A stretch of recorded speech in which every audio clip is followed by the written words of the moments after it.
expansion of Shri Krishna nor his incarnation of Shri Krishna. He is Shri Krishna himself. Just like Shri Krishna is Swayam Rup, Swayam Bhagavan in Vrindavan, Shri Balram is also Swayam Rup, but a different type of Swayam Rup, because the only difference is in his outer complexion, in his garments, and in some peculiar ways of his behavior and his reciprocation. That is why that same Shri Krishna becomes known as Shri Baldev Prabhu. So from Baldev Prabhu are expanded all the eternal cowherd friends of Shri Krishna, the Gop Sakhas. So Shri Baldev Prabhu, his non-differentiated expansions, are these cowherd friends of the Lord. They are Swansha of Baldev, they are not Vibhinnansha. The living entities like us, who are the products of the marginal potency, are rather differentiated expansions of the Lord, Vibhinnansh. But the cowherd boyfriends of Shri Krishna, they are not differentiated expansions of Shri Baldev Prabhu, they are Swansh of Baldev Prabhu. So they have same type of, ontologically speaking, they are in the same position as the incarnations of the Lord, like Varah, Matsya, Kurma, etc. Because Varah, Matsya, Kurma also, they are also the Swansha, they are also the non-differentiated expansions of Narayan. So cowherd boyfriends of Krishna, because they are non-differentiated expansions of Baldev Prabhu, they are also to be considered Vishnu Tattva. So after that 1 year ended, when Shri Krishna himself had expanded himself into all these cowherd boyfriends, after that 1 year ended, and after all these cowherd boyfriends, these forms of cowherd boyfriends who were none other than Krishna's expansion, Krishna again withdrew this form within himself, and the original cowherd boyfriends again came back. But even these original cowherd boyfriends are non-differentiated expansions of Shri Baldev Prabhu, ontologically speaking. They are internal potency, they are not marginal potency. That is why the marriage of these cowherd damsels of Vrindavan with these cowherd boyfriends of Krishna, these Gop Sakhas of Krishna, means that they have never been married to anyone except for the expansion of Shri Krishna or Balram. Whenever the gopis have been married, they have actually been married when Krishna expanded. But even after that 1 year ended, their connection with their husbands, those husbands are not something separate from Shri Krishna and Balram, because those husbands, those cowherd boyfriends, are the non-differentiated expansions of Shri Baldev Prabhu. So even in that sense, they are not connected with any other person except for Shri Krishna, because ultimately Shri Balram is also another form of Shri Krishna.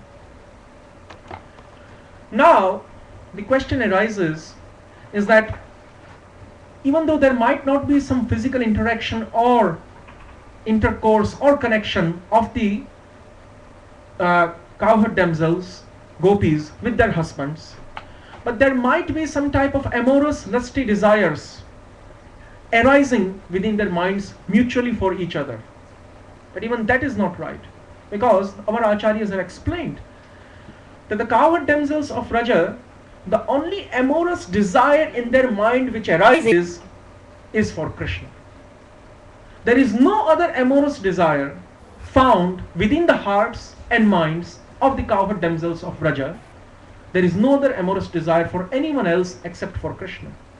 And due to the special arrangement of Yogamaya, all these cowherd boyfriends of Shri Krishna who are married to these different gopis, they only have male forms, but they do not have the conception of being male. They only have outward male forms, but they do not have Purush Abhiman, or the conception of being male.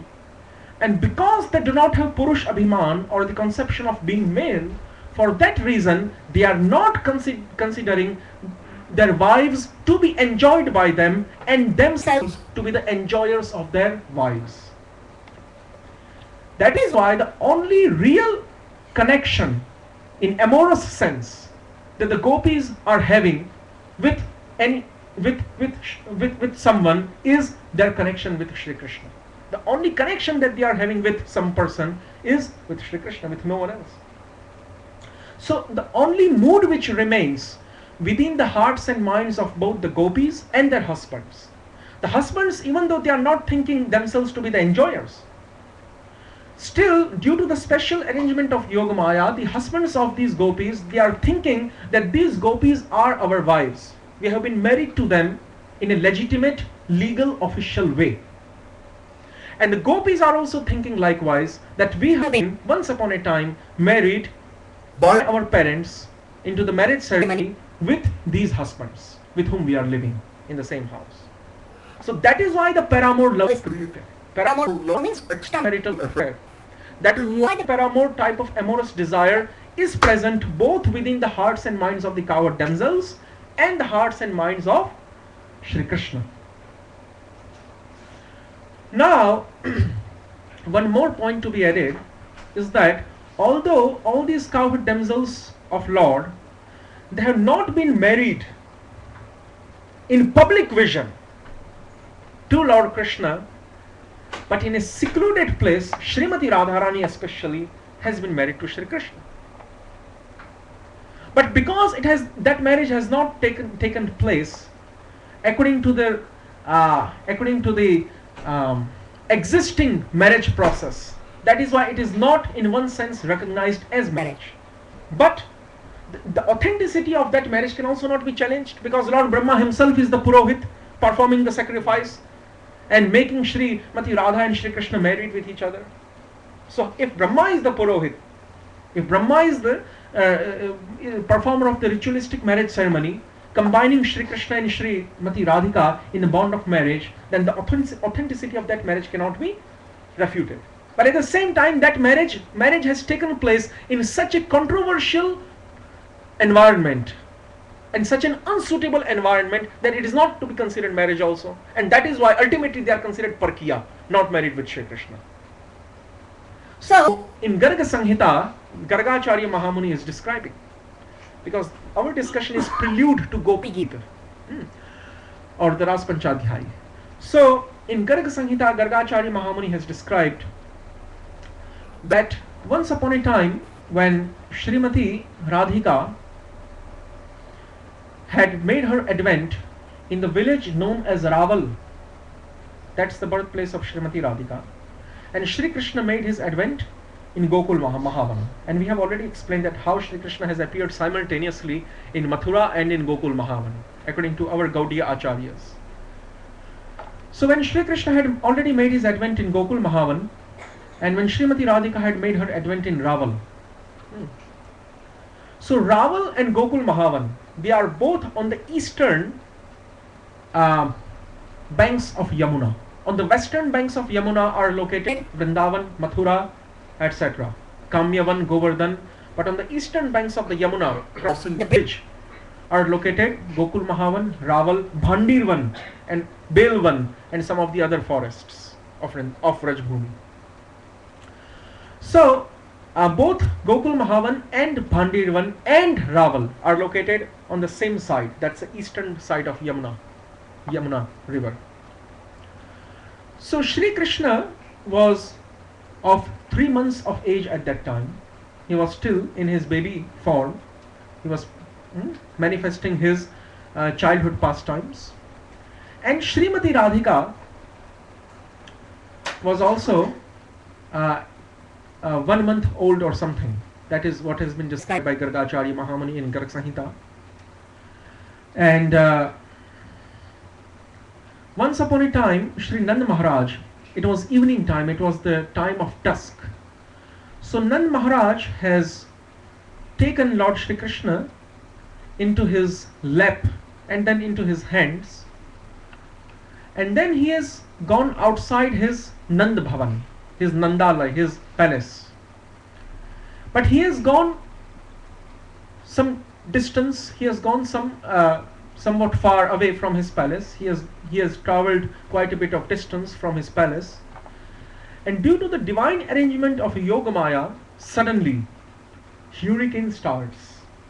Hurricane accompanied by tornado and many other different things like torrential rains suddenly starts. And Nand Maharaj, from his hand, the baby form of Lord Shri Krishna is snatched away by some supernatural power into the air. This is what Gargacharya Mahamuni has described. into the air, that childhood form of Krishna, the baby Krishna form, is snatched away by some supernatural power into the air. And as soon as it goes into the middle of the sky, the baby form of the Lord goes into the middle of the sky, one very transcendental divine halo or effulgence or divine radiance appears in the centralmost region of the sky. But Nand Maharaj is not able to clearly perceive what that transcendental halo or effulgence is actually. So as soon as the transcendental halo comes into more vicinity and proximity of Nand Maharaj's vision, it becomes to get cleared up. That transcendental halo becomes to get cleared up as soon as it comes more closer to Nand Maharaj's view. And after reaching some point, Nand Maharaj is able to see that there is one small baby girl. And as soon as he envisions this small transcendental divine baby girl, fully illuminated with Brahma Jyoti, with transcendental effulgence, as soon as he sees this baby form transforms itself immediately into a cowherd damsel who is extraordinarily beautiful, all attractive and encompassing in beauty even the nymphs of heaven and Lakshmi, the goddess of fortune. Accompanied with and endowed with such type of extraordinary, far excellent beauty, and having such an most exalted countenance and supernatural divine form, this cowherd damsel comes more near to Nand Maharaj, and she has been transformed into the adolescent form of 16 years of age, actually 15 years of age. That's Srimati Radhika's actual age. So when Srimati Radhika comes near to Nand Maharaj and she lands exactly where the Nand Maharaj is positioned on the ground, then she takes that baby form of Lord Krishna within her lap. And as soon as she takes that baby form of Shri Krishna within her lap, which was in the sky, Shri Krishna becomes transformed into Kaishor Rupa, into the adolescent form of 16 years of age. And then mysteriously Brahmaji all of a sudden arrives in that place, and this is occurring in Bhandirvan. And Bhandirvan is exactly between the Raval and the Gokul Mahavan. So Brahmaji arrives and he performs the marriage ceremony, the Vivaha Samskar of Srimati Radhika and Shri Krishna. And then Brahmaji leaves, and then Srimati Radhika also becomes transformed again into her baby form and then again disappears. And Shri Krishna also becomes transformed again into the baby form, and then the whole scenario is lost.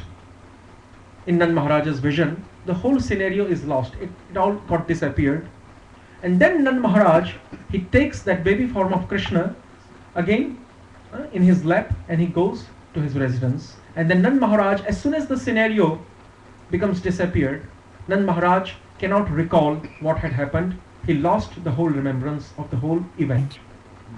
So the marriage has occurred, but rather in an unsuitable, controversial environment, because that is not the age for marriage. You see, although the marriage has occurred, but that is not the age for marriage, because the marriage ceremony is recommended after the Brahmacharya ashram gets completed. Then the marriage ceremony can take place according to the Vedic standard.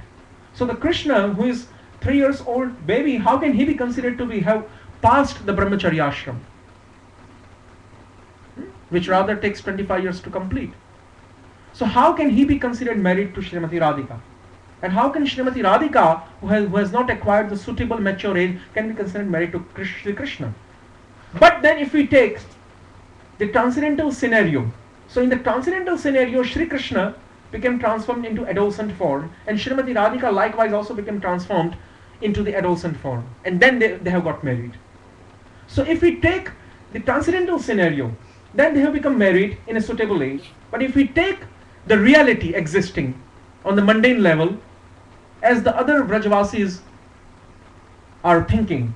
So in the vision, so in the minds of the other Vrajavasis and other cowherd gopas of Vrajbhumi, according to them, this can never happen, because Krishna and Srimati Radhika both are in their childhood form, in such a tender age, in such a minor age, and the marriage can never happen. So according to the public view and public vision, the marriage can never happen, and that is why it is considered the marriage has actually not occurred, because the age was not suitable.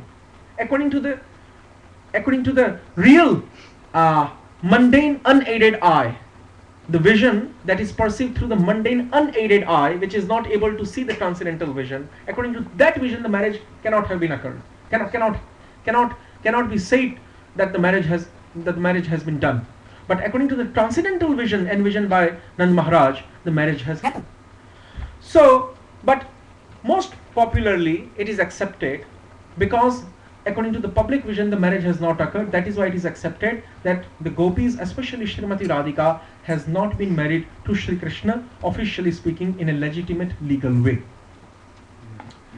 So now this is the first point, and the second point is, if someone does not consider, especially those Vrajvasis who are in complete unawareness, who are at all not acquainted with what has happened, and how has Brahmaji, how has Brahma been successful in marrying, in making Shri Krishna and Srimati Radharani married.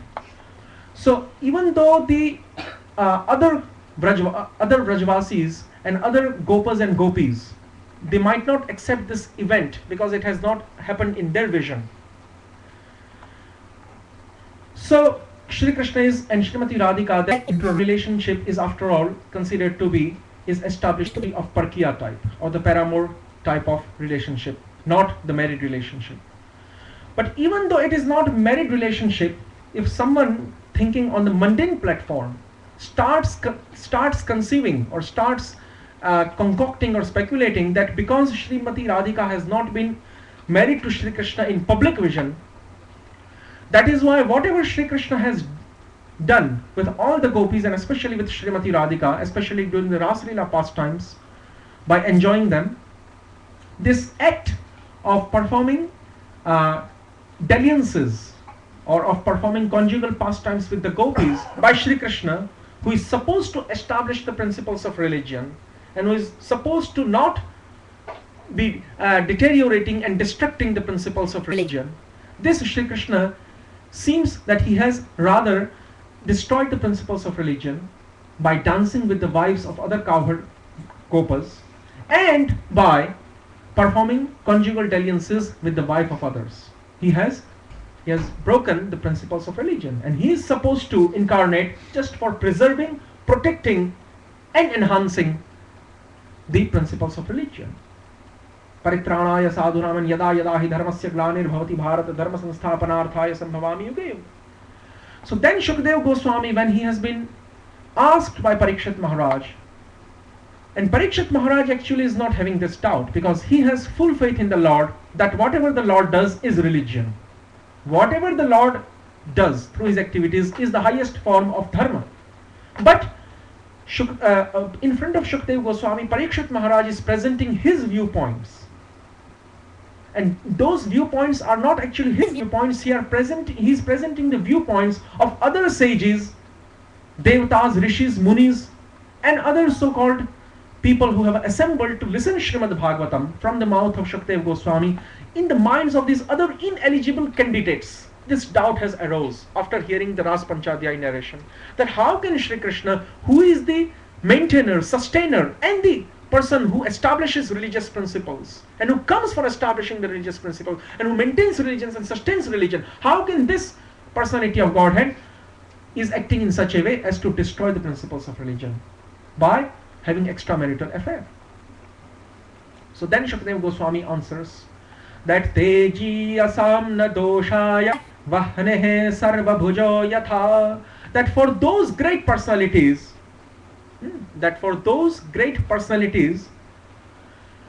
even though they may seem to be performing some faulty action, full of flaw, discrepancy, mistake.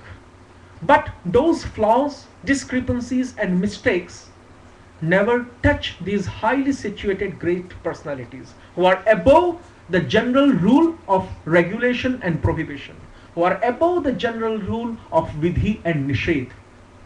And the example of sun is given by Shukadeva Goswami, Vahanehi sarva bhujo yatha. Just like sun, through his sunlight, not only evaporates, not only sucks and drinks the waters of the sacred rivers like Ganges, Yamuna and Saraswati, but the same sun, through his sunlight, also evaporates, sucks, absorbs and drinks thereby the water found in filthy places, especially the urine water and other waters of filthy type, like the water found in the irrigation system, water found in the open gutters, and different types of filthy waters, especially the urine water is also sucked by the same sun ray which sucks the most holiest type of sacred waters of Ganges, Yamuna and Saraswati. But even though the urine water is sucked by the sun rays and thereby the sun absorbs the urine water, sun never gets impure or contaminated by absorbing the urine water.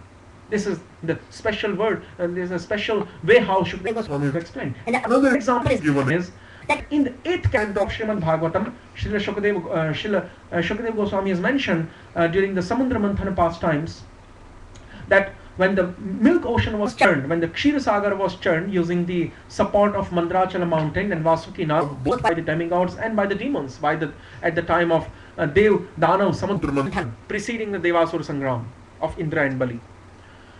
So at that time, the very first thing which has come out, the Amrit or nectar has come out at the last. But the very first present or gift which has come out from the milk ocean is poison. The most venomous type of poison, which is the Kalakuta Vish, which has come out, which has emanated from the churning of the milk ocean.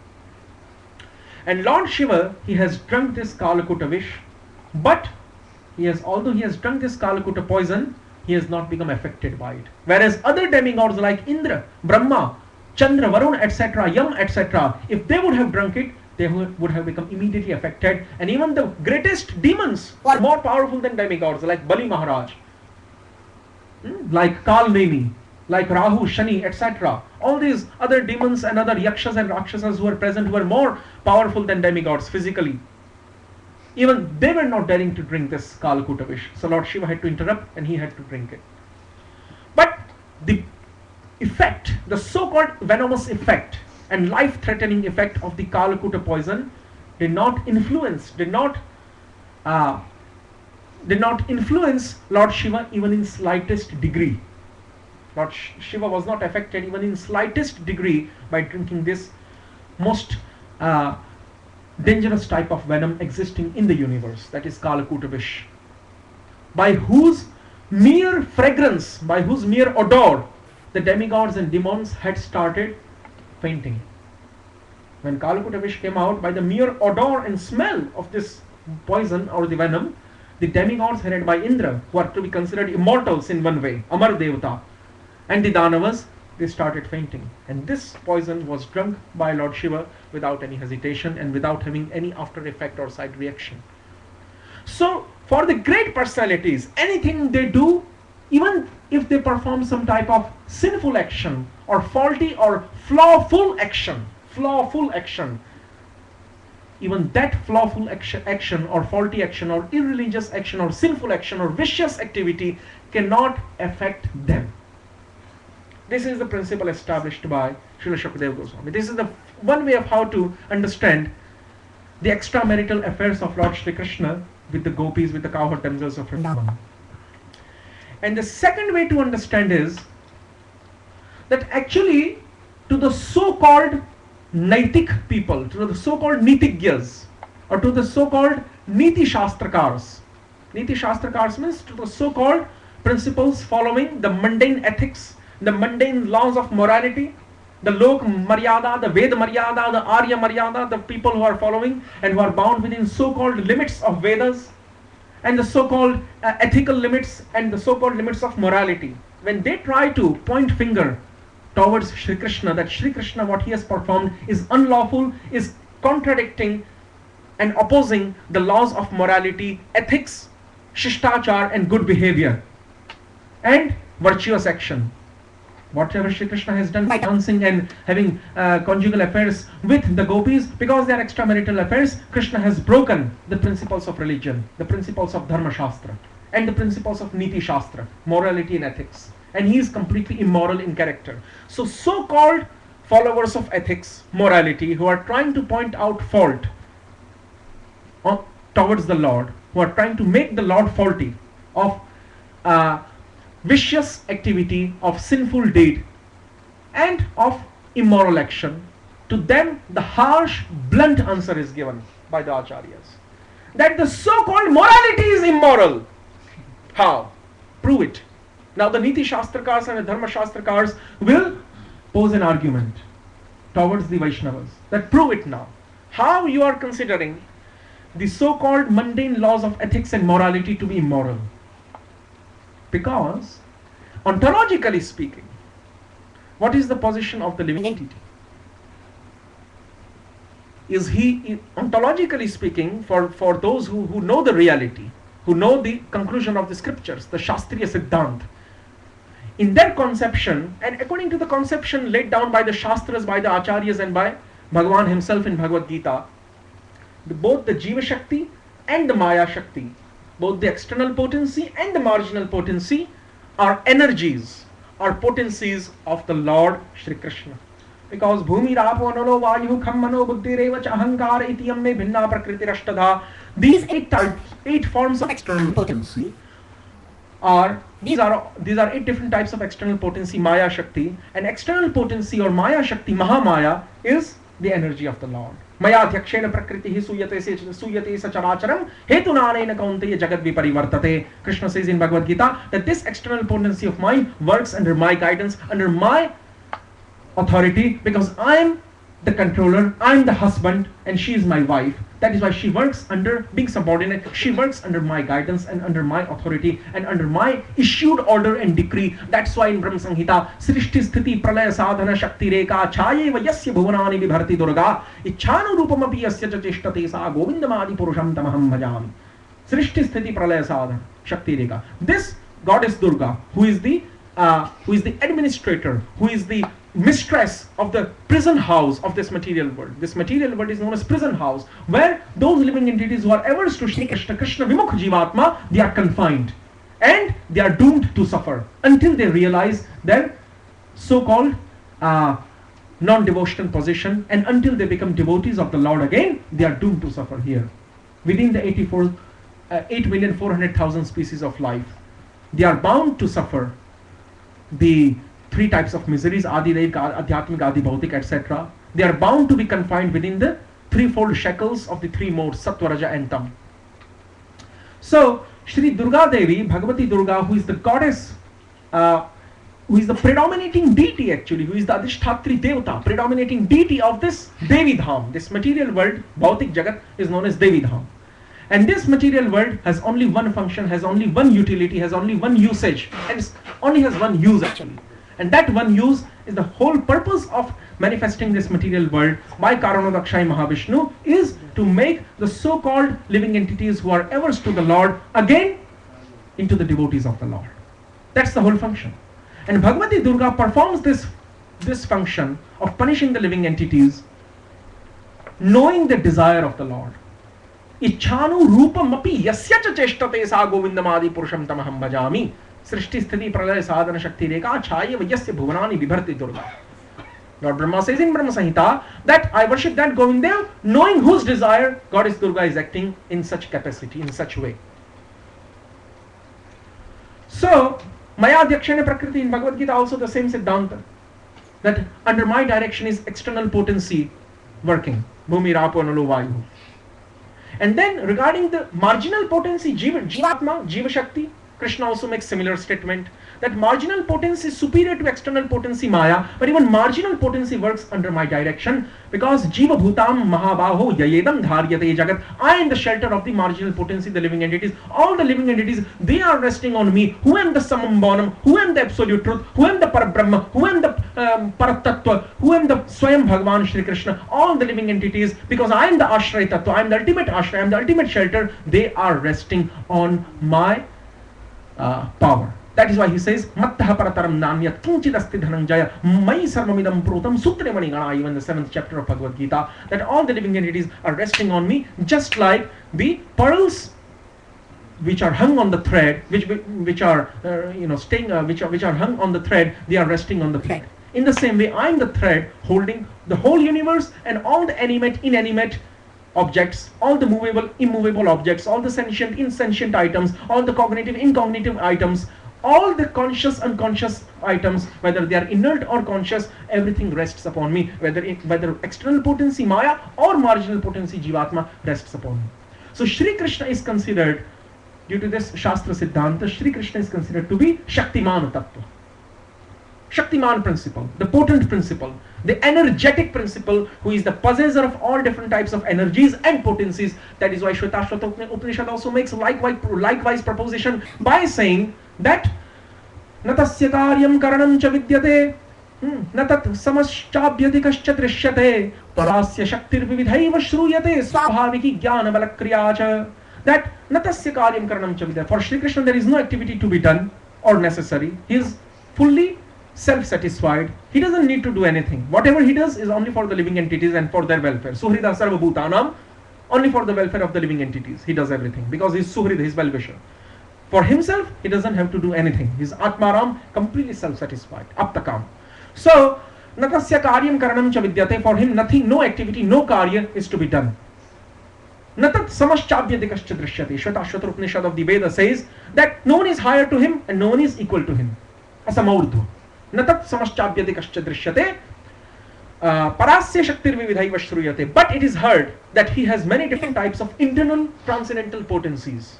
Parasya shaktir vividhaiva shruyate swabhaviki jnana bala kriyacha. And those potencies are innate to his internal nature. They are integrated part of his internal nature, and they are Jnana Shakti, Bala Shakti and Kriya Shakti. Kriya Shakti means the same as Ahladini, Jnana Shakti means the same as Samvit, and Bala Shakti means the same as Sandhini. Sandhini corresponds to the Sat aspect found within the internal identity of the Lord, found within the Swarup of the Lord. The Chit, the Samvita Shakti corresponds to the Chit aspect, and Ahladini Shakti corresponds to the Ananda aspect. The aspect of bliss, knowledge and perpetual existence. Sat Chit Anand. Sandhini Samvita Ahladini. Same as Gyan Bala and Kriya. So, Lord is the possessor of not only the marginal and external potency, but also the internal potency. But internal potency, Lord is not only the possessor of internal potency is the innate integrated part of the Lord's constitutional form. Whereas the marginal and external potencies are outside the Swarupa, outside the innate nature of Lord's identity. They are not within his nature, they are outside his nature. Both the Jiva Shakti marginal and the Mahamaya, the external potency. They are not like the internal. And they are also controlled by the Lord. Lord is the controller of all the three types of potencies, internal, marginal, external. But internal is part of Lord's Swarupa, his identity. Marginal and external are not. So, because the living entities are marginal potencies of the Lord, they are the marginal potency, Jiva Shakti, Kshetragya Shakti. That is why they are possessed by the Lord, and Lord is the controller, and they are to be controlled by the Lord. They are subservient and subordinate to the Lord. Lord being the sole ultimate master of the whole marginal potency aggregate taken together, which includes all the existing living entities, Jivatmas. And because Lord is the potent, controlling the marginal potency. So potent, what does it mean when we say potent? Potent or energetic principle, Shaktiman Tattva. And Jiva Shakti is his Shakti. Jiva Shakti is not Shaktiman. Shaktiman means the possessor of the energy, and energy are two different things. Only in the case of internal potency, they become integrated. But in the case of Jiva Shakti, the possessor of the energy and the energy itself are two different things. two different objects. So because the Lord is the possessor of marginal potency, he is, ontologically speaking, he has official right of enjoying the marginal potency, Jiva Shakti. And that is why the Jivatmas, their Swarupa, their internal identity, their constitutional position is to serve the Lord. In all the times, in all the places, in all the circumstances, Jivir Swarupai Krishnir Nityadas, Krishnir Tatastha Shakti Veda Ved Prakash. That's the Swarup of the Jivatma. That's the real function of the living entity. To serve the Lord, his master, because he is the potency and he is the potent. So all the three energies actually, internal, marginal, external, their only duty is to serve the potent principle. Potent principle is only sole, single, one Shri Krishna. Ekale Ishwara Krishna Arasabhavritya. Chaitanya Charitamrita. All the others are his servants, menial servants. So because the marginal potency is to be enjoyed by the Lord, but the so-called moralists, when they are taking the mundane marriage to be the full-fledged ultimate form of morality, actually their morality is also based on ultimate ontological immorality. How? Because even though a male, a living entity who is embodied in a male form and living entity who is embodied within female form, in the material world, the male and female bodies, only the bodies are different, but the living entity who is present within that body is the same.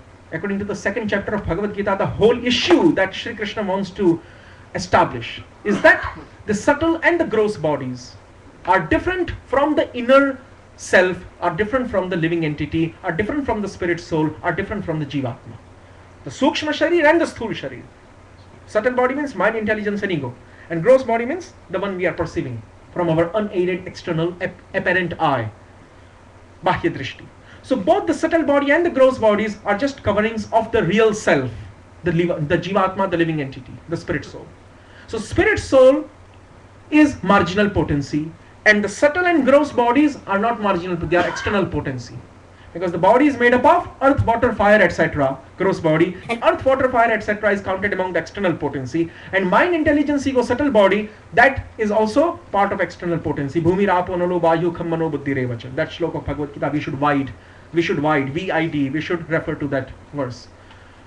So the gross and subtle coverings are external potency. Living entity who is embodied within the gross and subtle bodies is the marginal potency. But none of them are potent. Ontologically speaking, none of them are potent. None of them are Shaktiman. Neither the subtle body is Shaktiman, potent principle, neither the gross body is Shaktiman, neither the marginal potency Jivatma, the real spirit soul residing within, is Shaktiman. They are all Shaktis.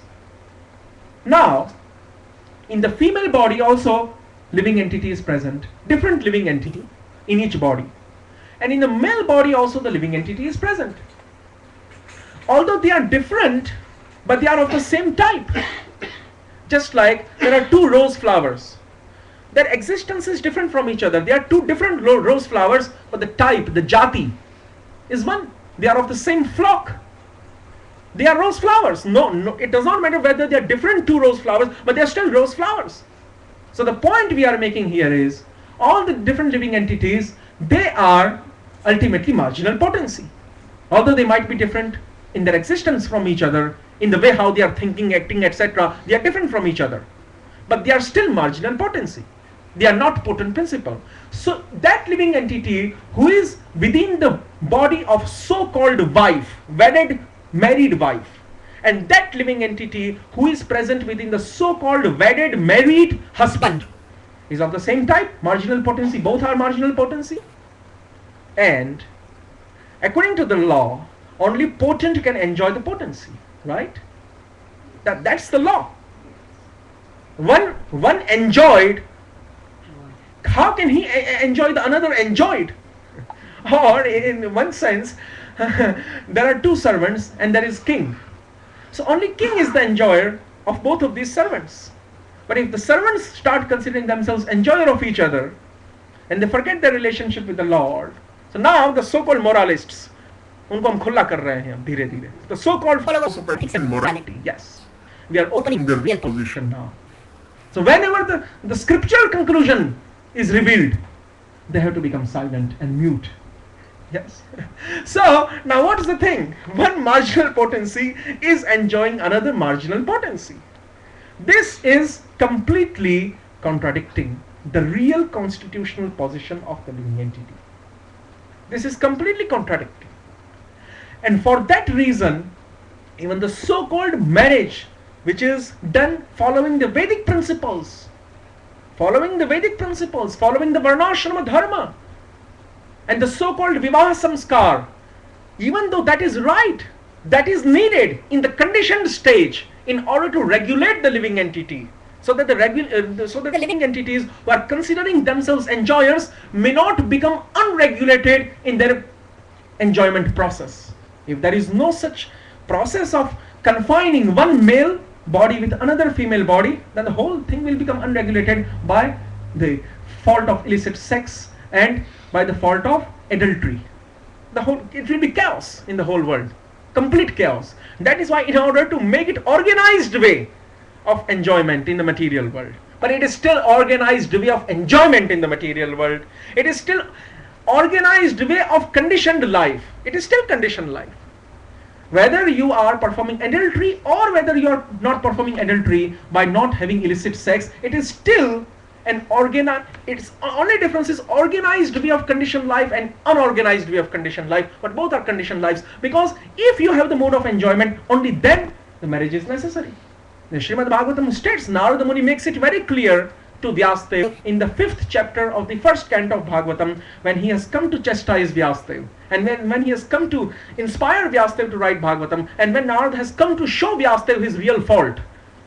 At that time, Narada uses very harsh language to Vyasdev. He says that even the so-called marriage, even the so-called yagyas who allow the sacrifices of animals on the strength of the Vedas, they are all needed only for the conditioned souls. As long as the conditioned souls are considering themselves enjoyers, these regulative processes are needed.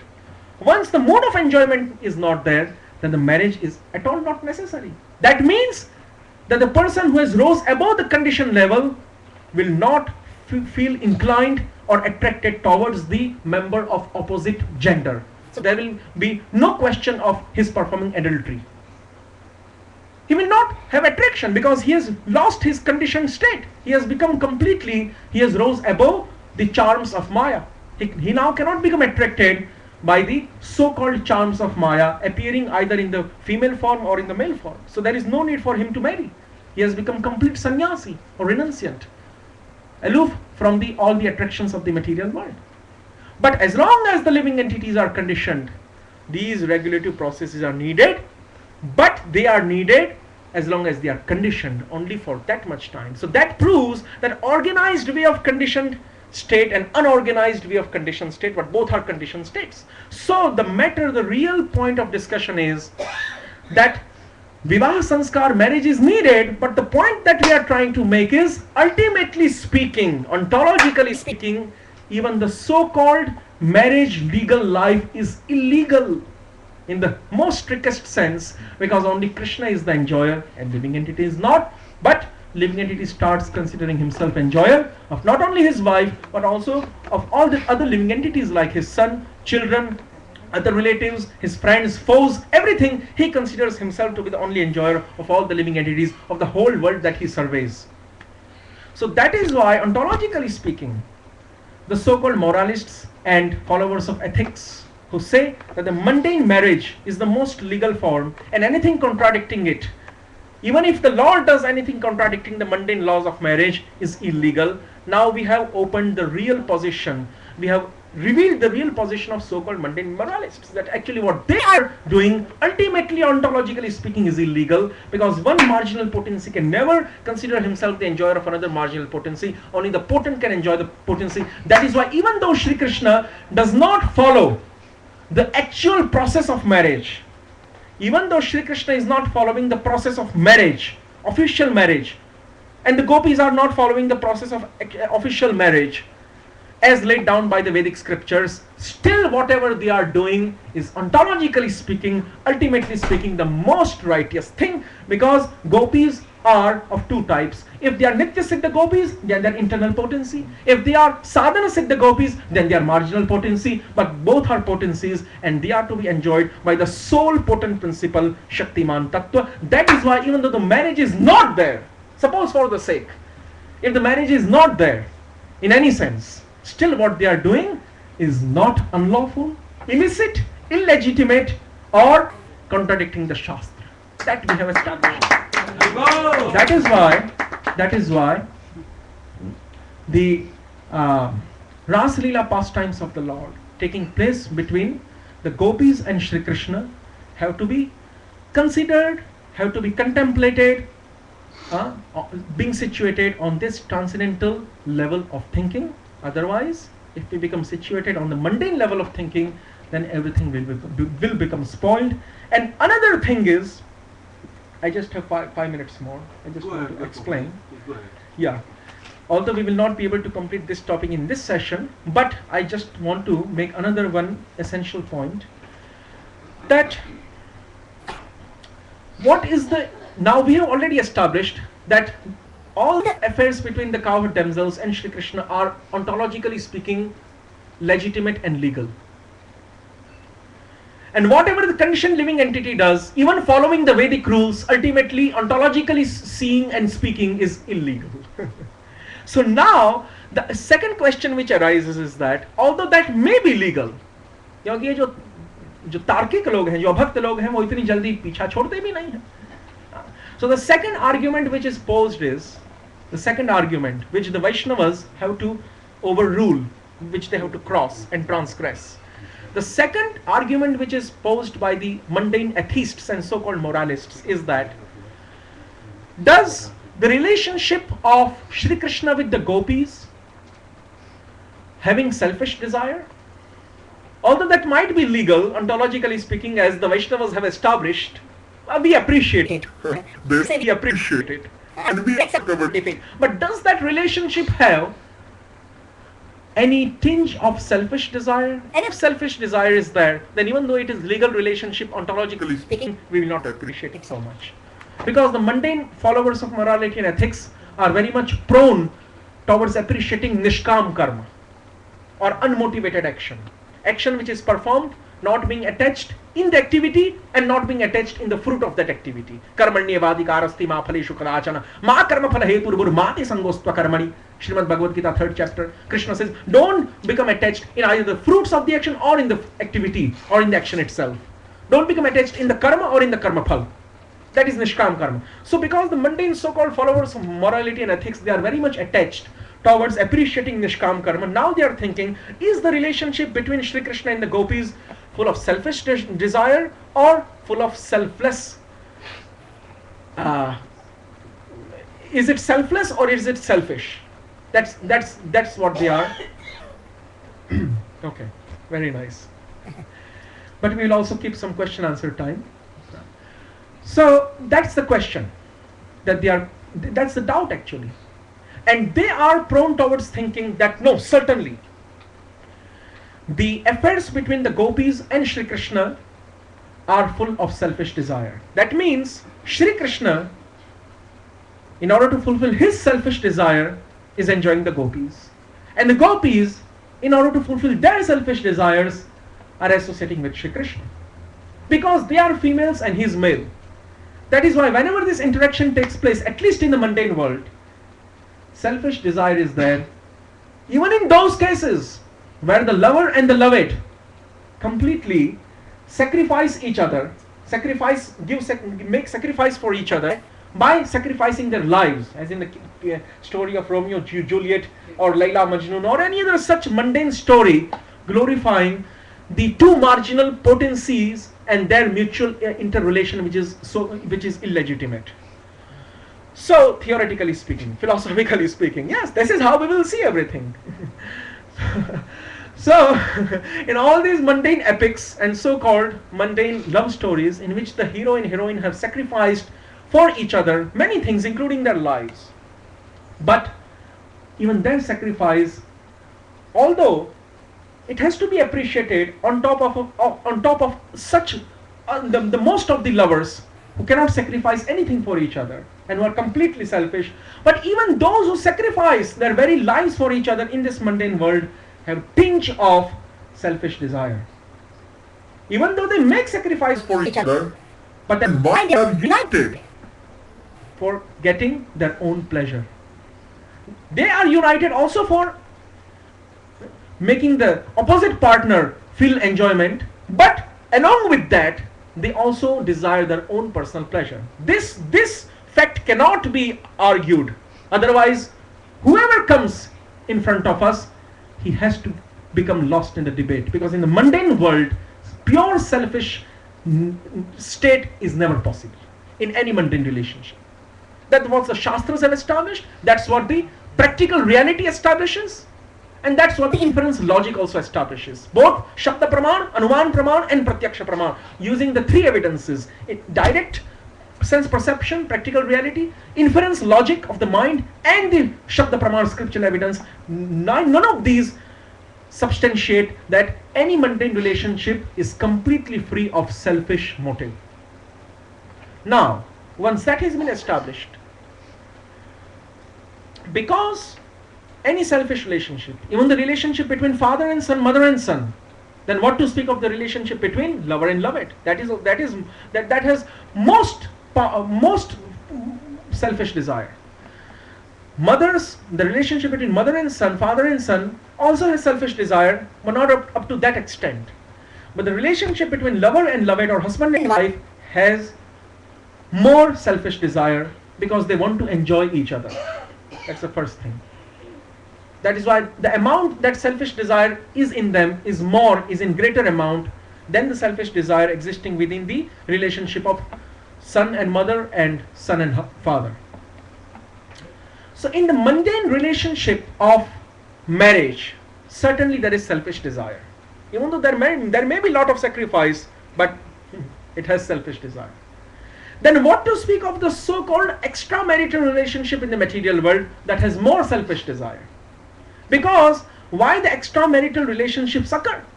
Just for the sake of getting more enjoyment. The present form of enjoyment is not enough for satisfying them, the marriage life. That is why extramarital relationship for more enjoyment. That means selfish desire is there. That means that's the very base, that's the very cause, that's the very ruse, that's the very root of selfish, that's the very root of extramarital relationship in the material world. To enjoy more. That means the selfish desire is in more amount in the two marginal potencies trying to enjoy each other. Now, the mundane moralists, they have no idea about the transcendental conjugal love. So they think that transcendental conjugal love is also same thing. Gopis are also embracing Shri Krishna. Shri Krishna is embracing the gopis.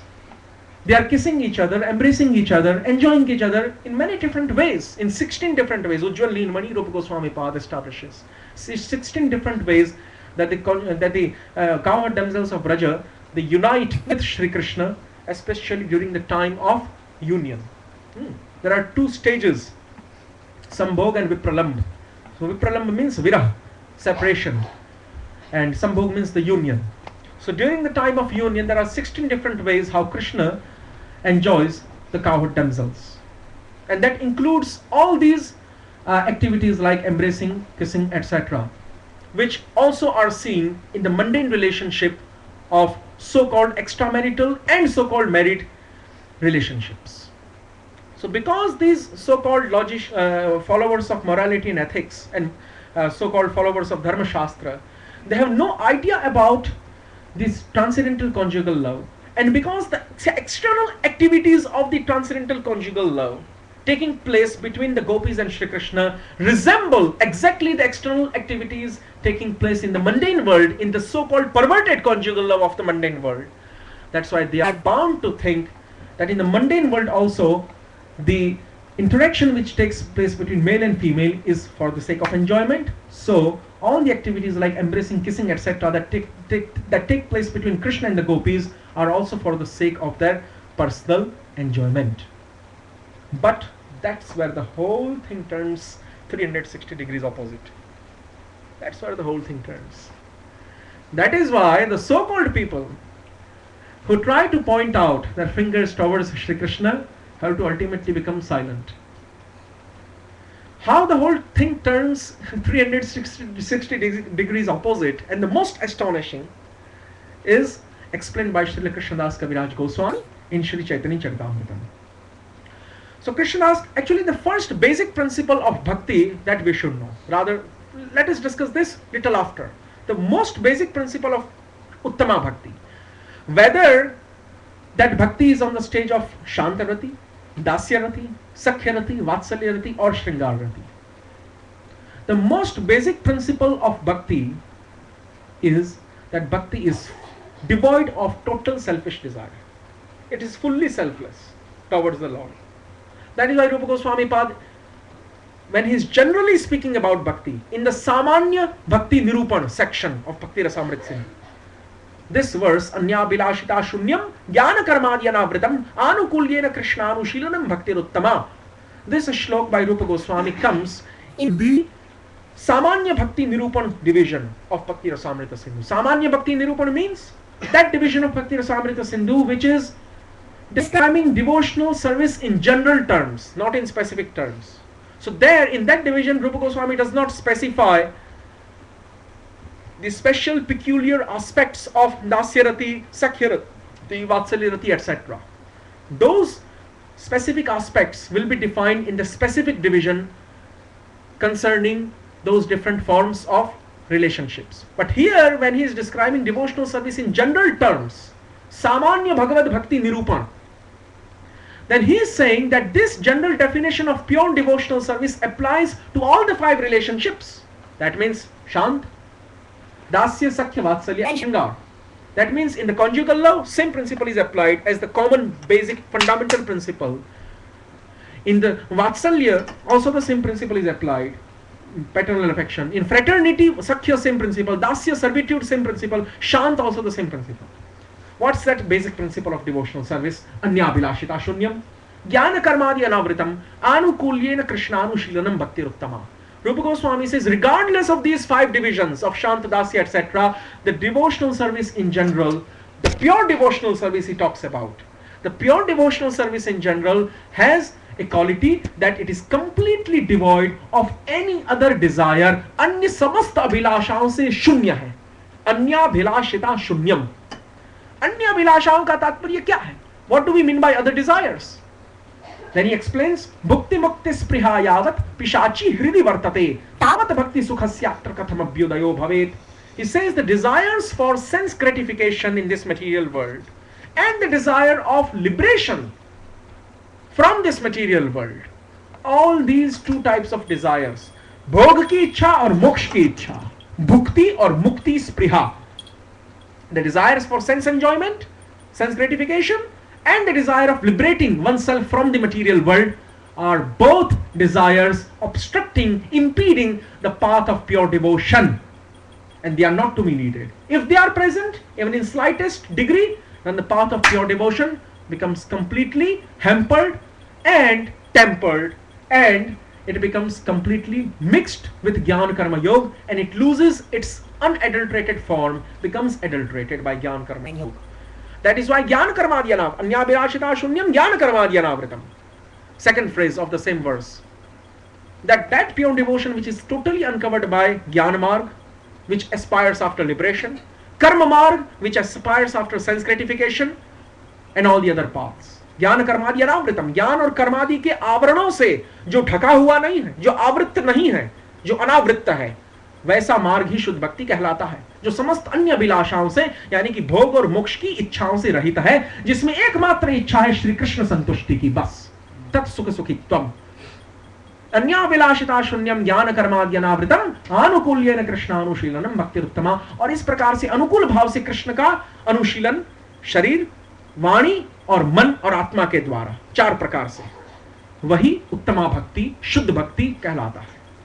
Anukulyena Krishnanushilanam Bhaktiruttama, with a favorable attitude, with a favorable disposition of the mind, serving the Lord with the faculties of body, mind, speech and soul. is known as pure devotion, which is uncovered by Jnana Karma Yoga and which is devoid of desires of liberation and sense enjoyment. That is the most general definition of pure bhakti. Then bhakti again gets divided into 5 stages: dasya, shanta, shringar, etc. So in the conjugal love also the same basic principle is present. That is present. Anyabhilasha Shunyam is the most basic. That is found in all the relationships which are existing between Krishna and his pure devotees.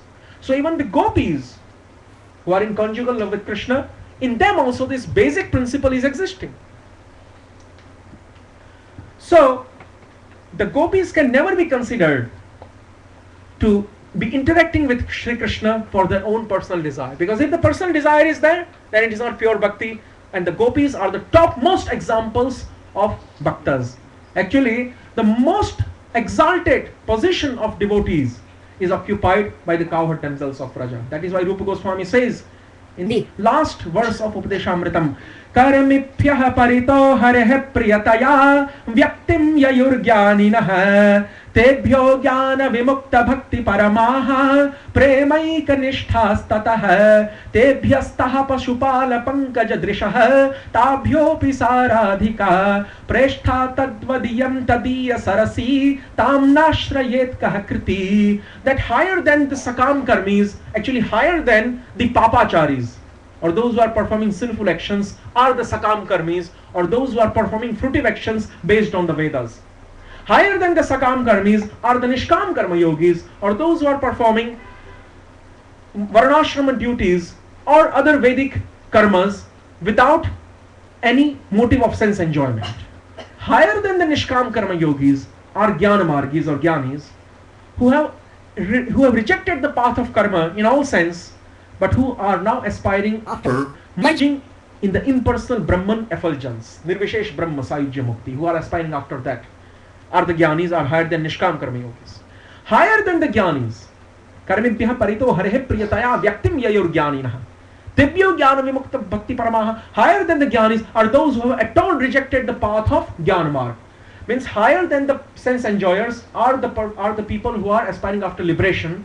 Higher than those who are aspiring after liberation are those pure devotees who have at all, in all sense and in all respects, who have rejected the path of Gyan and Mukti. Tebhyo Jnana Vimukta Bhakti Paramaha. And who have taken and who have adhered to the path of Bhakti alone, without any desire of sense enjoyment and liberation. But even higher than those Jnana Vimukta Bhakti Paramaha, even higher than those who are pure devotees, who have rejected all sorts of other desires and all sorts of other paths, and who have only adhered to the path of devotion. But even higher than those devotees are the devotees who are situated on the level of Prema Bhakti, who have attained the perfect stage of Bhakti, who have attained the fruit of Sadhana Bhakti, that is Prema Bhakti, the ultimate goal, fifth goal, Pancham Purusharth, right? So तेभ्यो ज्ञान विमुक्त भक्ति परमाहा प्रेमैक निष्ठास्ततः, जिनकी प्रेम में एकमात्र निष्ठा है, वो ज्ञान मार्ग से मुक्त, ज्ञान से मुक्त जो शुद्ध भक्त हैं उनसे भी श्रेष्ठ हैं, जिनकी प्रेम में एकमात्र निष्ठा है, या जो प्रेम को प्राप्त हो चुके हैं वैसे भक्त. But higher than those who have attained prema bhakti are tebyastah pashupala pankajadrishah. Among all those who are on the stage of prema bhakti, certainly the cowherd damsels of Vrindavan are the highest. Pashupala pankajadrishah. And even highest in all the gopis is Srimati Radhika, Tabhyopi Saradhika, Prishtha Tadvadyam Tadiya Sarasi Tamnashret Kakriti. And Srimati Radhika, because she is the dearmost to Shri Krishna among all the other devotees, in the same way, in likewise fashion, her Kunda, Radha Kunda, is also dear to Shri Krishna in the same way as Srimati Radhika is. Radha Kunda और Srimati Radhika दोनों श्री कृष्ण को एक समान प्रिय है, और जिस तरह से राधा कुंड और राधिका श्री कृष्ण को प्रिय है, उस तरह से अन्य कोई व्यक्ति, अन्य कोई भक्त उनको प्रिय नहीं है. फिर चाहे वो भक्त श्री कृष्ण का हो, चाहे श्री कृष्ण के अन्य किसी अवतार राम नरसिंह आदि का हो, समस्त भक्तों की जब सामूहिक तुलना की जाती है तो गोपियों से अधिक उत्कृष्ट कोई भक्त नहीं है भगवान का. So now Srimati Radhika being the highest devotee of the Lord, the topmost devotee, the most occupying the exalted, most exalted position in the whole devotional line, in the whole devotional thought. So how can it be said that the most basic principle of devotional line is not present in the highest ideal of devotional service, Radhika? The most basic principle which is present in the lower category of devotees like Prahlad, Uddhav, Narad, four Kumaras, Bali, and all the different devotees that you can name, practically, Arjun, etc. The most basic common fundamental principle of devotion, Anya Bilashita Shunyam, which is present in all the other inferior category of devotees, is not present in the most highest devotee of the Lord, Srimati Radharani. How is this acceptable and appealing logically to the mind? So yes, if the most common basic fundamental principle of becoming devoid of all the other desires and having only one desire, that is to serve the Lord, and that also for His satisfaction, and His satisfaction only for His sake, not for our sake, then how it is accepted that this most common fundamental principle which is present in all the inferior category of devotees is not present in the most highest position of Srimati Radharani, who is the topmost ideal of devotional service, who is actually devotional service personified.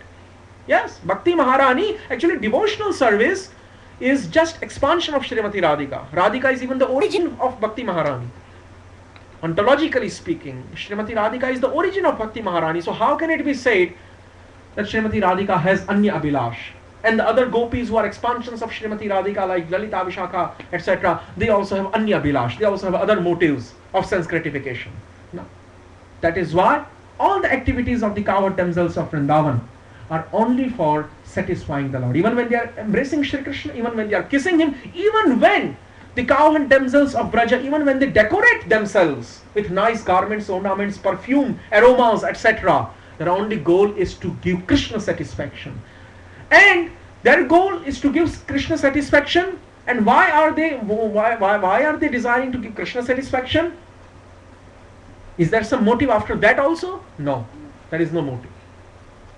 Krishna's satisfaction is only for Krishna's satisfaction, and that is also for Krishna's satisfaction, and that is also for Krishna's satisfaction. There is no end to this.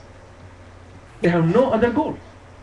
So that is why Srila Krishnadas Kaviraj Goswami, who is Kasturi Manjari, who is serving as Kasturi Manjari, a special type of maid servant of Srimati Radhika in the eternal pastimes of Vrindavan, she is herself one of the gopis. She is herself one of the cowherd damsels, serving as maid servant of Srimati Radhika in the eternal pastimes of Vrindavan Leela. And that Kasturi Manjari, when incarnates as Krishnadas Kaviraj Goswami, and when he writes Chaitanya Charitamrita, he reveals the real nature of transcendental conjugal love existing between gopis and Krishna. And he says, Nijendriya Priti Vancha Tara Balikam Krishnendriya Priti Ichha Dhare Premanam.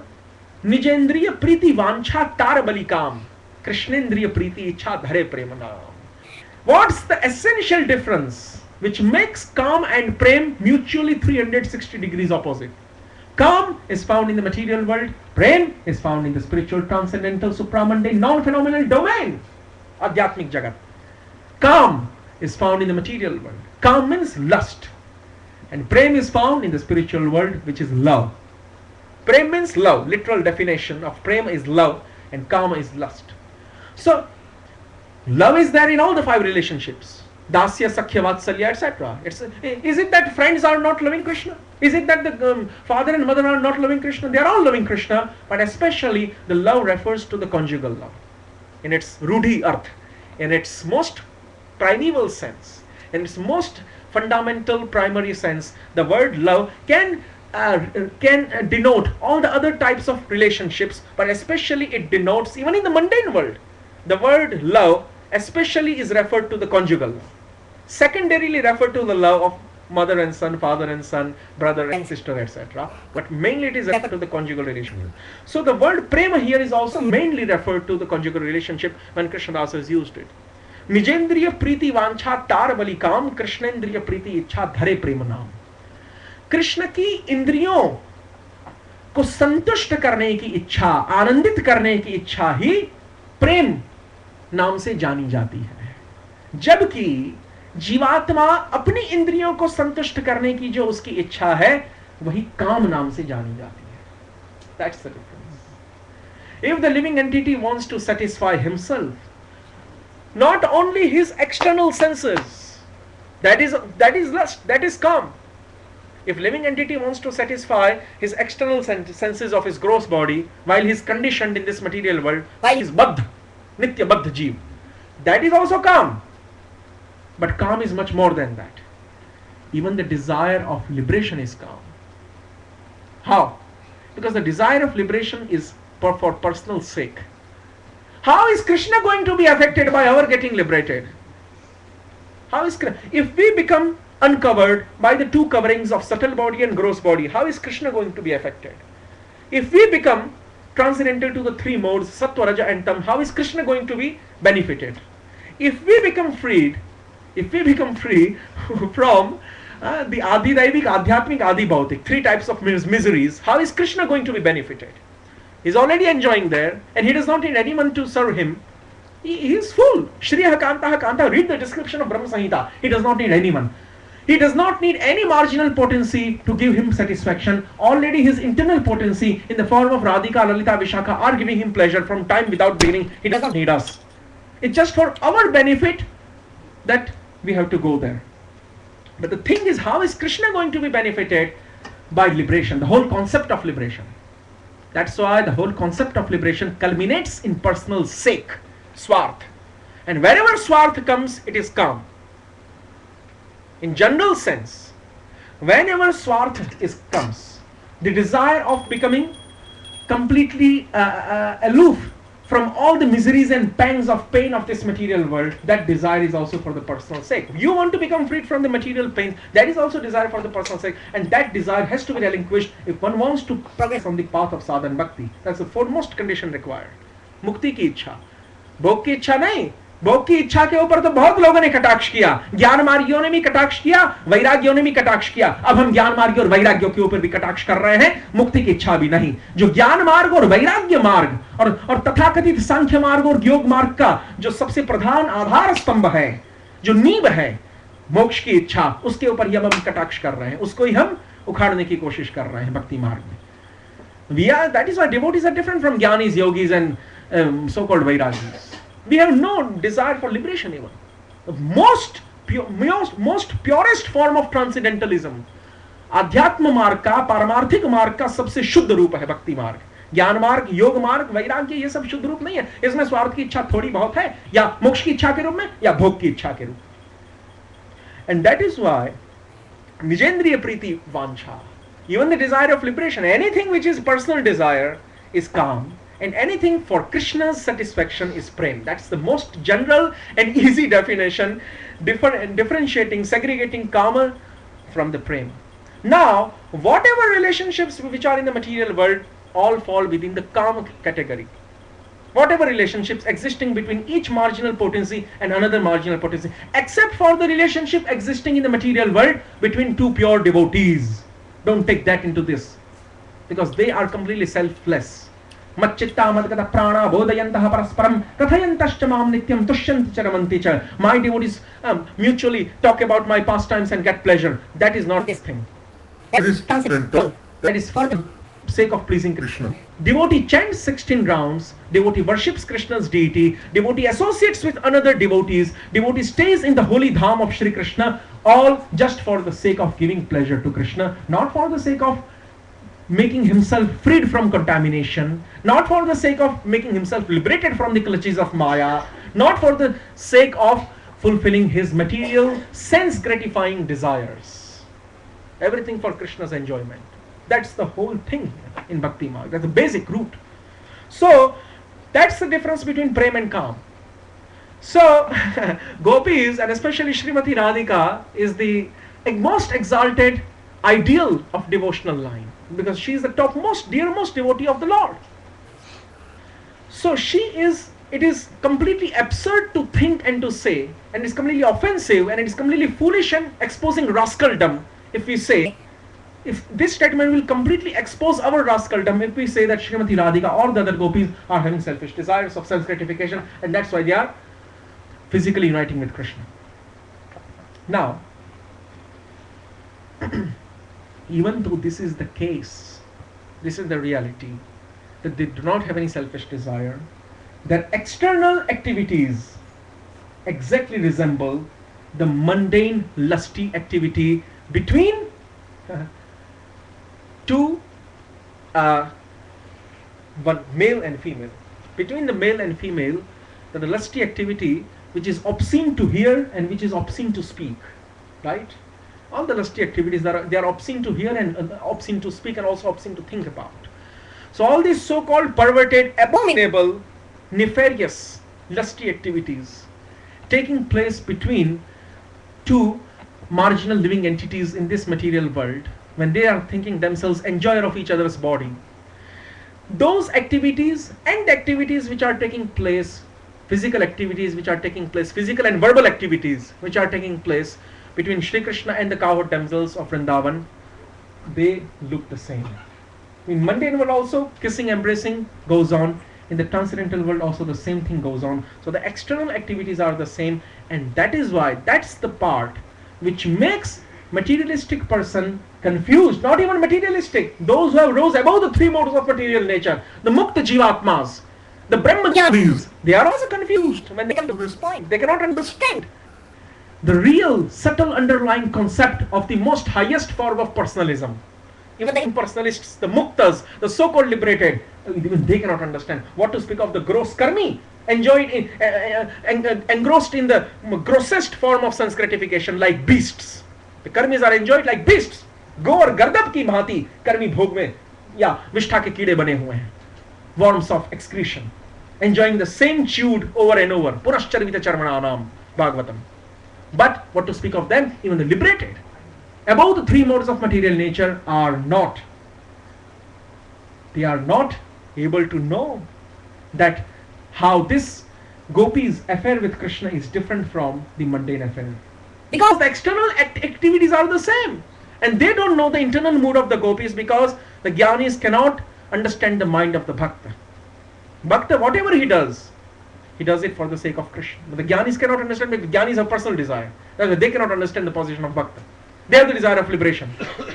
So, that is why Srila Rupa Goswami Pada makes another statement in Ujjwal Neelmani and says, Premaiva goparamanam kama iti agamat pratham. Prema, and this shloka is quoted in Chaitanya Charitamrita many times by Krishna Das. Premaiva goparamanam kama iti agamat pratham.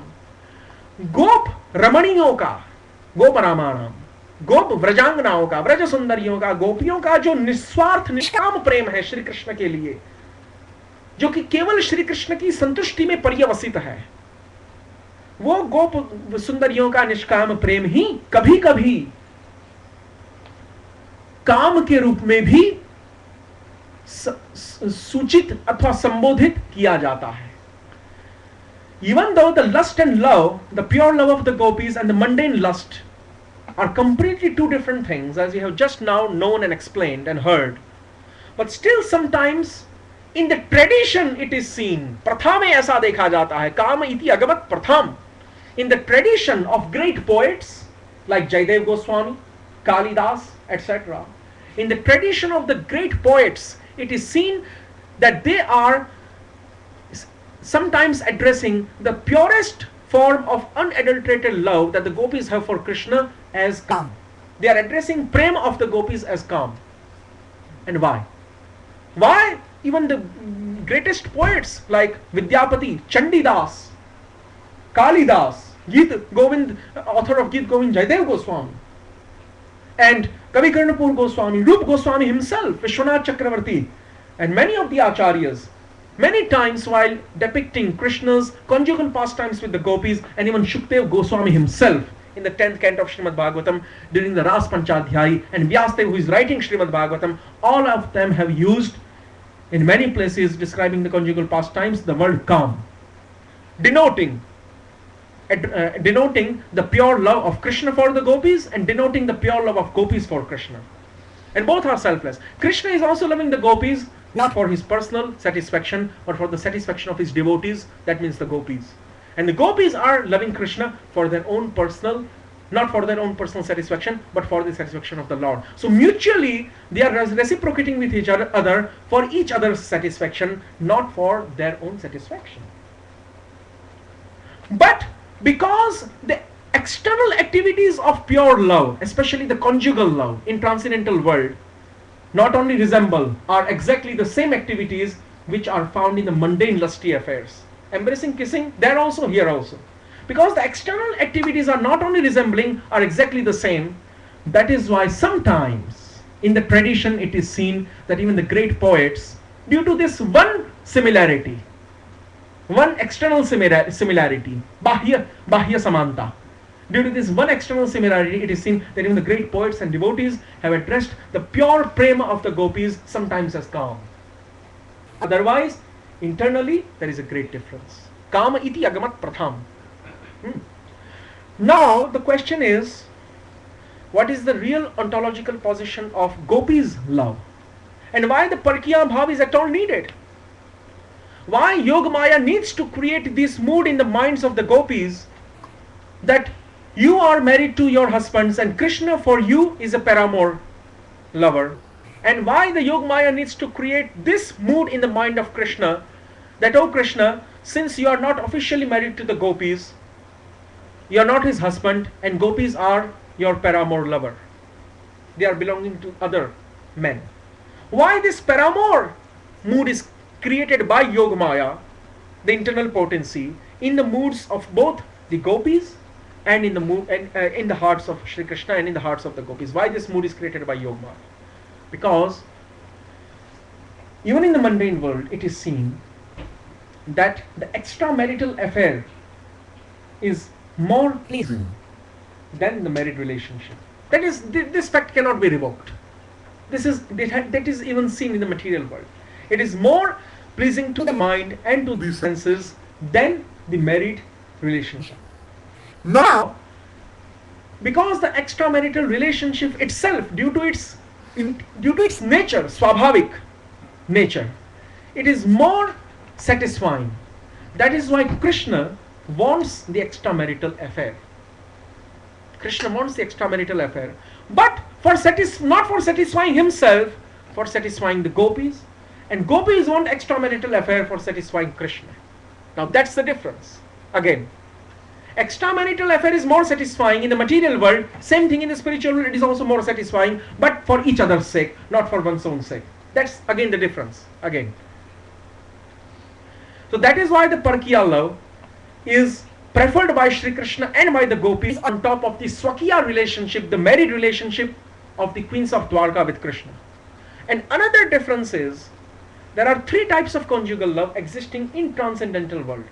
Three types of Shringar, which are completely different from the mundane Shringar, from the mundane perverted form of the conjugal love, known as lusty relationship, which is nefarious, abominable and obscene.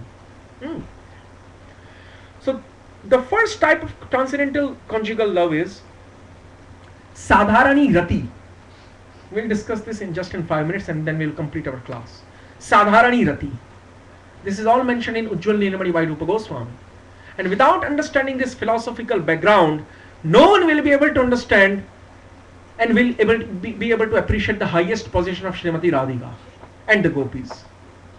We will think, oh, Radhika's love is selfless. But then even the love of Prahlad is selfless. Even the love of even the love of Parikshit Maharaj, Shukdev Goswami and other devotees, their love is also selfless. Love of the 16,108 queens of Dwarka is also selfless. Love of all the different devotees of the Lord in all the four ages, Satya, Treta, Dwapara is also selfless. What's the difference between the love of Srimati Radhika and the gopis especially? So, yes, Sadharani Rati, then Samanjasa Rati and Samartha Rati. Three types of love. Conjugal love has three different types of forms. Three different types of conjugal love, actually. So, Sadharani Rati is found in Kubja.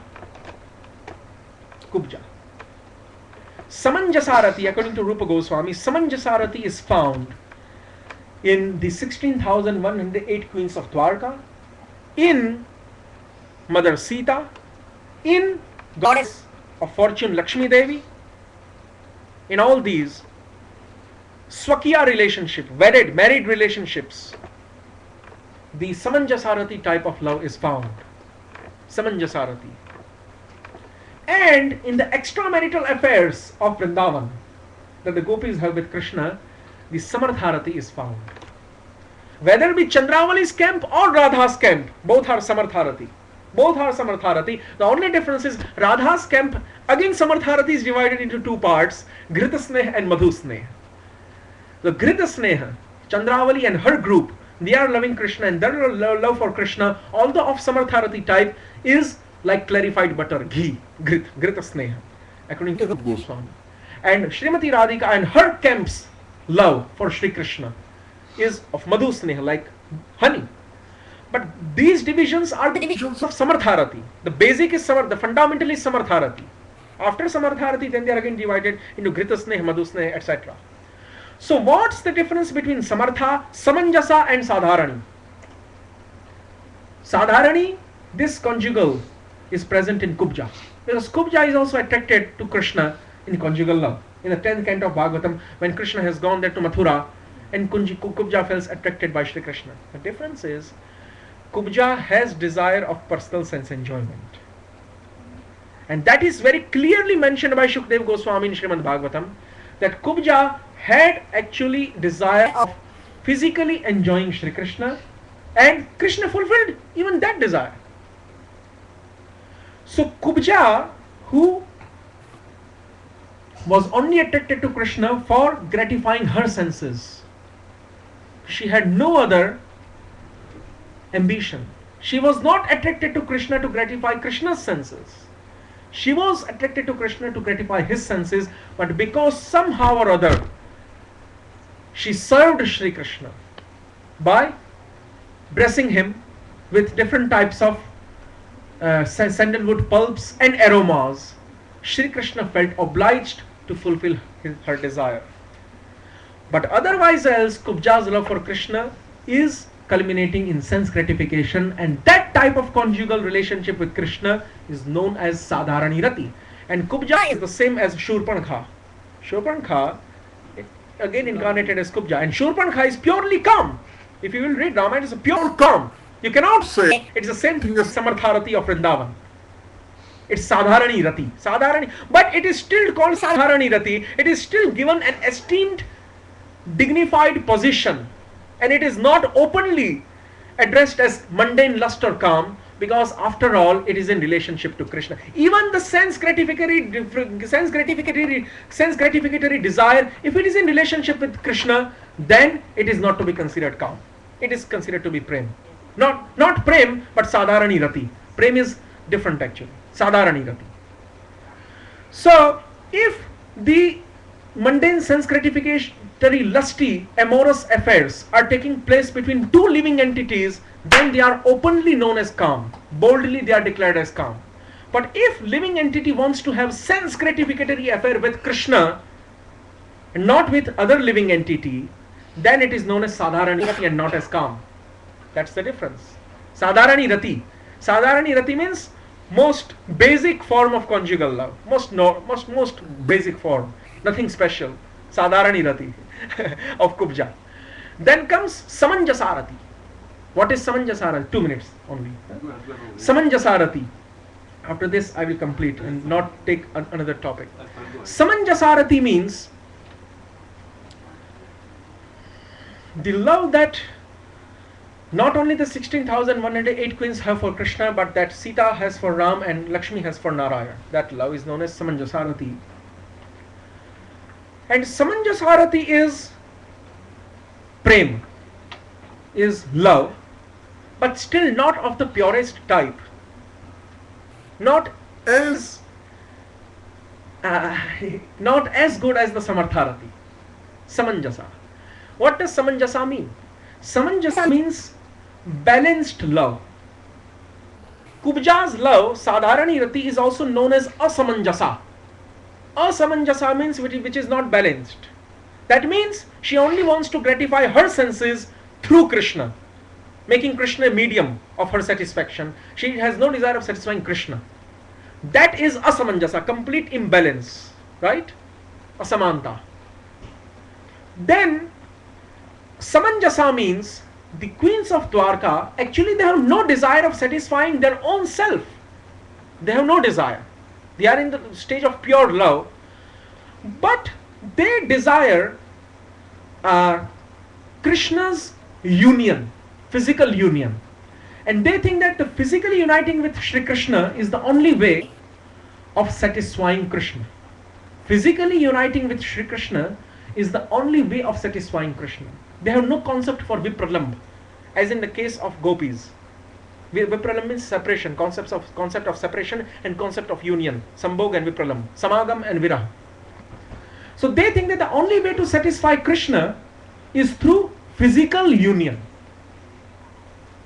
But why the gopis, and especially Srimati Radhika and the Manjaris, they are not preferring to physically unite with Shri Krishna? Only sometimes when Shri Krishna forces, they choose that option. Otherwise not. Why it is like that? Why the gopis of Vrindavan enjoy more in the time of separation? I will not go in the detailed process, but the ultimate conclusion established by the Srila Rupa Goswami Pad is, in the mood of separation, gopis are able to satisfy Shri Krishna more, and Shri Krishna is able to satisfy the gopis more than in the direct union. But just in order to have the variety maintained, sometimes Shri Krishna forces the gopis to have physical union. Just in order to have the variety maintained. Otherwise, if only Vipralamb is there and no union, then also the variety will not be. So variety is the most basic principle of the spiritual world. Variety has to be there. Swakiya, not only Parkiya. Parkiya, not only Swakiya. All the types of varieties have to be there.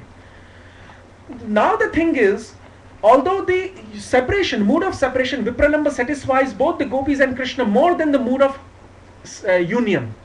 But still union is sometimes needed, and that is why Krishna sometimes forces the gopis to have union. Forces means he just requests, not other type of. Now the thing is, the gopis, generally their mood is that we will satisfy Krishna through Vipralamba, because that's the best way of satisfying him. And especially the followers of Mahaprabhu, especially the 6 Goswamis and all the Acharyas, coming from 6 Goswamis up to the line of Srila Prabhupada, they are all mainly serving in the mood of separation. That is why if you will read Shad Goswami Ashtakam, how are the 6 Goswamis glorified by Srinivas Acharya? What are they saying? Roaming in different parts, wandering in different parts of the forests of Brajamandala. How are they calling out in great agony and separation the names of Shri Radha and Krishna? Ha Devi Brajaradhike cha lalite he nanda suno kutah he govardhana kalpa padap tale kalindi vanye kutah ghoshan daviti sarvato brajapure khedair mahavihvalau vande Shri Rupa Sanatano Raghuyagau Shri Jiva Gopalakau. O Shri Radhe, the mistress of Vrindavan, where have you gone? O Shri Krishna, the son of Nand Maharaj, where have you gone? And in this way they are searching after Radha and Krishna in the mood of separation, Vipralamba. Although the Vipralamba is considered the best way of satisfying Krishna, but in Dwarka mood, in the mood of all married relationships, Sitaram, Lakshmi Narayan, or the Dwarka mood, the best way of satisfying the Lord is considered uniting physically. And the thing is, even though the queens of Dwarka are not desiring their own personal satisfaction by uniting with Krishna, still as a natural side reaction or byproduct, which cannot be neglected, which is always there, which is by default, the natural side reaction, as the natural side reaction of uniting of both lovers, not only, even if they have mood of making each other's, making the opposite partner feel happiness, like the queens of Dwarka, they are also completely nishkam. Don't think that they are like Kubja. They are not aspiring after the personal gratification. They are a desire of making Krishna, Dwarkadhish Krishna, feel enjoyment. And Dwarkadhish Krishna also desires after physical union with the queens of Dwarka most of the time. And he also desires after making Rukmini Satyabhama feel enjoy. Not him. Their motive is the same as the Vraj Gopikas. But because of the difference, because of the way that they are choosing, because of the path that they are choosing, because of the style or fashion or the manner that they are choosing in satisfying each other, there is some difference. There is some difference. Although their motives are completely selfless, even the queens of Dwarka, they are completely selfless, but as a natural side reaction which comes by default by having direct unification with the lover, what is the natural side reaction which comes? That you also feel the enjoyment.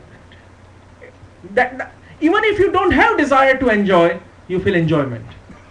By natural physical union with your lover, you feel enjoyment even if you have no desire. After physically uniting with Krishna, even if the queens of Dwarka have no desire for their personal enjoyment, but because they are physically united, they cannot abstain from enjoying. They cannot abstain from enjoying. Now, if you serve Krishna most of the time in Vipralambha or in separation, that thing is not there. Gopis are also not wanting to enjoy for their own personal sake, just like the queens of Dwarka, but because they are serving Krishna most of the time in Viraha Bhav, that natural side reaction which occurs by default when physically two lovers are united, that even though they don't have physical desires of enjoying, they feel enjoyed. They feel enjoyment. Even though they don't have desires of personally enjoying, they still feel enjoyment. That never occurs. That is why the purest form of love is the Samartharati. And Samartharati of Vrindavan.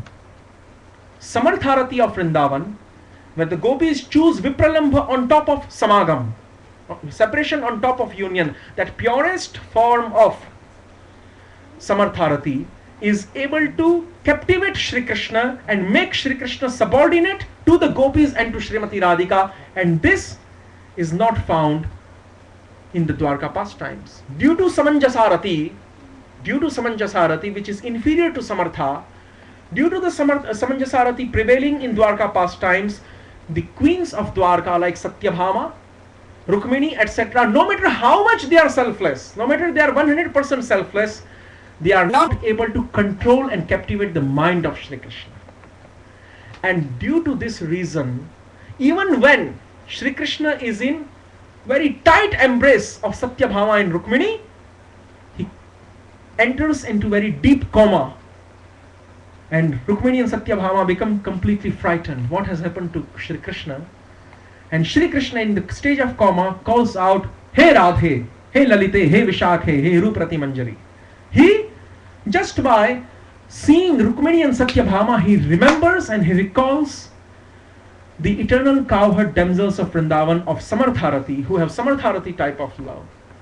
And then he becomes absorbed in their thoughts of separation, and he completely forgets that he is in the embrace of Satyabhama and Rukmini. This is what Samartharati is, just because in Samartharati more pressure or more emphasis is applied on the Vipralambha way of satisfying Krishna than in the way of satisfying Sambhoga way of satisfying. Sambhoga means direct union and Vipralambha means separation.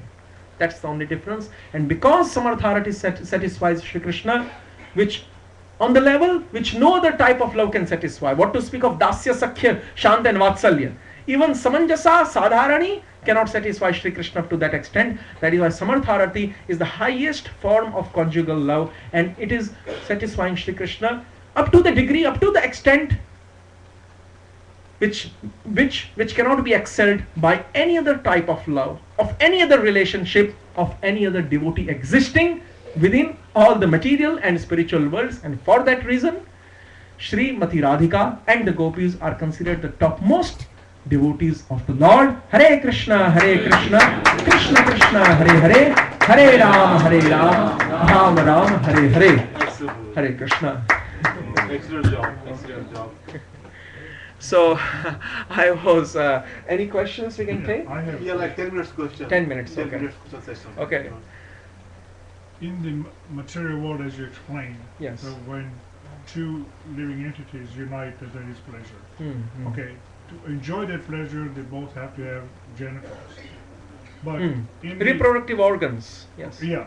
So in the transcendental being, like Gopis, Gopas with Krishna, the genitals are not there. Where is the lust coming from? Actually, all the organs are there as they are in the material bodies. See, But- I've learned differently. So But I- in the I material learned body, they are made up of material elements like earth, water, fire, ether, etc.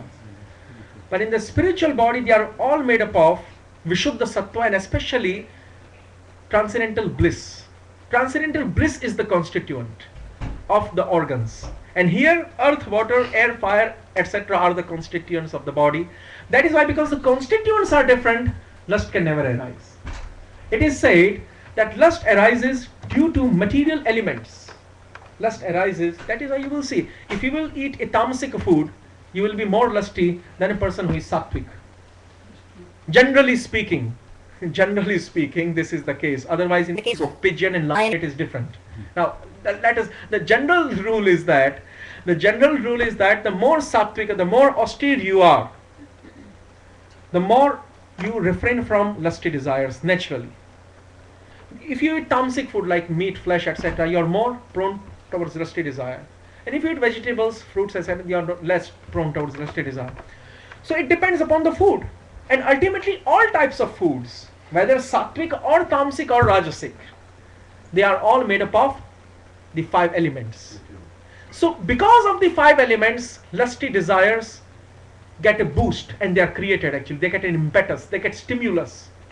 But if the material elements are not there at all in the transcendental bodies, like earth, water, air, fire, etc., these material elements are not there in the transcendental bodies of Krishna and all the associates of Krishna, then there is no question of lust arising within them, even if they have the reproductive organs. This is what I failed to understand. Throughout, I think I misplaced the point in the entire discussion here. Yeah. I really lost it, and so I'm constantly fumbling to get the answer. Why is there, in the discussion, you have implied several times that there is satisfaction. Even though they do not want satisfaction, they get satisfaction. That's your question. But the point is, it's through this interaction which we have in the material world is what that's the medium of pleasure. I can't understand that. It can't be that kind of a pleasure, or else if the material world is a reflection. No, it is certainly not that type of pleasure which is found in the material world. It is certainly trillions and trillions of times transcendental and more intense pleasure that is found that is found in the material world in comparison to that. Then why is there any kind of discussion which implies the kind of pleasure which implies the similarity in the level of pleasure or the type of pleasure? Okay. मैं आपका point समझ गया हूँ क्या है. Can we have this, Prabhuji, No. the personal discussion? No. Or No, just no, 2 minutes. I'm just kidding. 2 Lot of minutes. people are getting little Okay. antsy because of Okay. the time frame. Okay. Just In the back. 2 minutes. I will answer this. Vishwanath Chakravarti Thakur has explained that in his commentary to the 10th canto of Bhagavatam that even though all the devotees of the Lord, especially the queens of Dwarka and the gopis of Vrindavan, even though they do not have personal desire for enjoyment, still they feel enjoyment. And how? This is the question arises. The logic is, if you don't have desire to eat food, then how can the food be palatable to you? If you don't have the desire of enjoying food, just say of enjoying food, and if you still eat food, then the food will be unpalatable to you. Only if you have the desire, only if you have the hunger, will the food palatable be to you. Only if you have hunger and thirst, will food and water be palatable to you, will give you enjoyment. If you don't have the desire of eating food and drinking water, if you don't have thirst and hunger in your abdomen, then instead of giving you pleasure, they will give you unhappiness. Now the question is, if the gopis and the queens of Dwarka do not have any desire of personal sense gratification, then how are they feeling enjoyed? How are they feeling enjoyment, which is coming as a default side result of their union with Krishna? Even because they are not aspiring after enjoyment, so how can they feel enjoyment if they are not aspiring after enjoyment? So, Vishwanath Chakravarti Pada says, the very desire to make Krishna satisfied is full of enjoyment. The very desire to make Krishna satisfied. In the material world, it is not like that. The very desire to make your lover satisfied is not full of pleasure, and the very desire of enjoying for personal sake is also not full of pleasure. The very desire for enjoying for personal sake and the very desire for making the lover feel enjoyment, both of them, the very desires are not themselves giving pleasure. Until either the lover is given enjoyment or either we are enjoying, only the desires by themselves are not full of pleasure. And if they remain unfulfilled, then they create rather agony. But in the spiritual world, the very desire of giving Krishna pleasure is full of enjoyment, and that is why even though the queens of Dwarka and the gopis do not have hunger and thirst for their personal enjoyment, still they enjoy.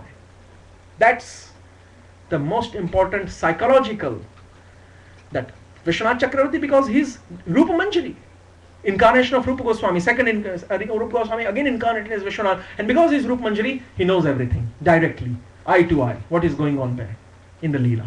That is why he's disclosing this fact.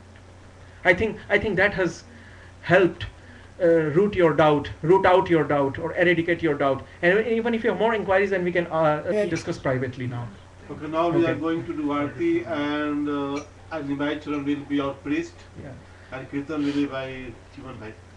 I apologize for crossing the time limit, no. but I think this discussion was very relevant to the audience, because this is the most important part on which the people lose their faith in Shri Krishna and his Leela. And Bhagavatam we cannot do in 60 and a minutes lot of and people are time not out. able to explain this part. Well, Very, that's very nice. Also. Bhagavatam cannot be you do in like 60 minutes. You have to have 2 hours Yeah. time, It's okay, but at Yeah, least it's we, fine. at least the Yes, yes, desire yes. is created. Yes, that's great, Prabhuji. The- Or